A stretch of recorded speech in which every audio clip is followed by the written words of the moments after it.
जब महाभारत की लड़ाई खत्म हुई तो भगवान कृष्ण ने पांडवों को बुलाकर कहा कि अश्वमेध यज्ञ करवाओ, प्रायश्चित करो, नहीं तो तुम नरकों में जाओगे। लेकिन तुम्हारा यज्ञ तब संपूर्ण होगा जब आकाश में घंटा बजेगा। पांडवों ने यज्ञ किया। सारे भारतवर्ष के साधु महात्मा बुलाए। सब खाना खा चुके पर घंटा ना बजा। फिर सोचा कि भगवान कृष्ण को नहीं खिलाया। उन्होंने भगवान कृष्ण को बुलाया और भोजन करवाया, लेकिन फिर भी घंटा ना बजा। आखिरकार उन्होंने भगवान से कहा कि आप अपनी योग दृष्टि से देखो कि कोई रह तो नहीं गया। तब भगवान ने कहा कि एक साधु है और उनका नाम सुपच है। वो भजन में मस्त जंगल में रहता है और पत्ते खाकर गुजारा करता है, कहीं न जाता नहीं। उसको बुलाओ और भोजन खिलाओ, तब आपका यज्ञ संपूर्ण होगा।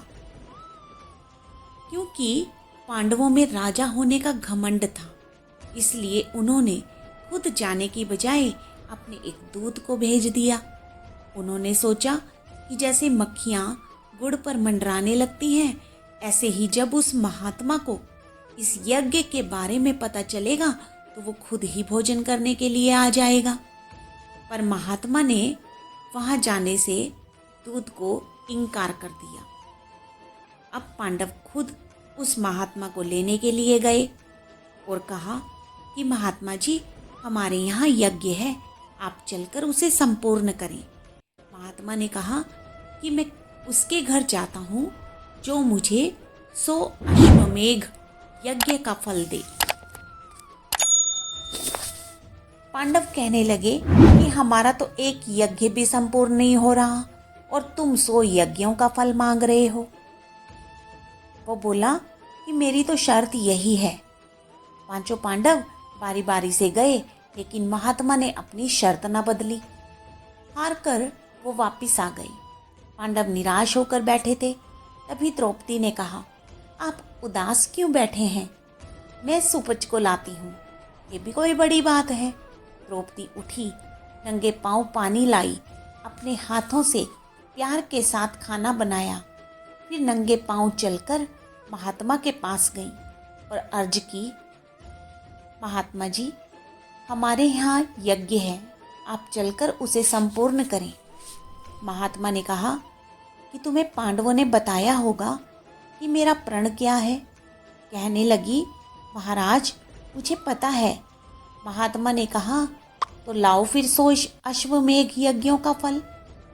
द्रौपदी ने कहा, महात्मा जी, मैंने आप जैसे संतों से सुना है कि जब संतों की ओर जाएं तो एक एक कदम पर अश्वमेध यज्ञ का फल मिलता है। इसलिए मैं जितने कदम आपके पास चलकर आई हूँ, उनमें से 100 अश्वमेध यज्ञों का फल आप ले लें और बाकी मुझे दे दें। ये सुनकर सुपच चुपचाप द्रौपदी के साथ चल पड़े। जब खाना परोसा तो महात्मा ने सब प्रकार के व्यंजनों को एक साथ मिला लिया। द्रौपदी खाना बनाने में सब राजकुमारियों और रानियों में अव्वल नंबर पर थी। दिल में सोचने लगी कि आखिर अपनी औकात इसने दिखा ही दी, इसे खाने की क्या कद्र। अलग अलग खाता तो इसको पता चल जाता कि द्रौपदी के खाने में क्या स्वाद है। जब महात्मा खा चुका तब भी घंटा ना बजा। पांडव तो बड़े हैरान हुए। आखिरकार कृष्ण से पूछा कि महाराज, अब क्या कसर है? भगवान ने कहा, द्रौपदी से पूछो उसके मन में क्या कसर है। फिर द्रौपदी ने पूछा कि भगवान, क्या गलती हुई मुझसे? द्रौपदी को पता नहीं था कि सुपच ने सारे भोजन को मिलाकर भोजन के स्वाद को जानबूझकर खत्म किया है। महात्मा या तो खाना खाते समय सारे व्यंजन को मिलाकर उसका स्वाद नष्ट कर देते हैं, या फिर अपनी सूरत को खाना खाने से पहले अंदर ऊपर ले जाते हैं और नतीजा ये होता है कि खाना चाहे खट्टा हो या नमकीन, मीठा हो या फीका, रूखा हो या सूखा, चाहे जैसा भी हो, उनको स्वाद का पता नहीं चलता। भगवान ने मुस्कुराते हुए सुपच साधु की ओर देखा और उन्हें सच बताने का आग्रह किया। तब सुपच महात्मा द्रौपदी से बोले, देवी, जब तुमने मुझे भोजन परोसा था तो तुम्हारे मन में एक क्षण के लिए ये विचार आया कि दिखा देना अपनी औकात, इसे खाने की क्या कद्र। ये सूक्ष्म अभिमान ही था जिसके कारण मेरा मन पूरी तरह संतुष्ट नहीं हुआ और घंटा नहीं बजा।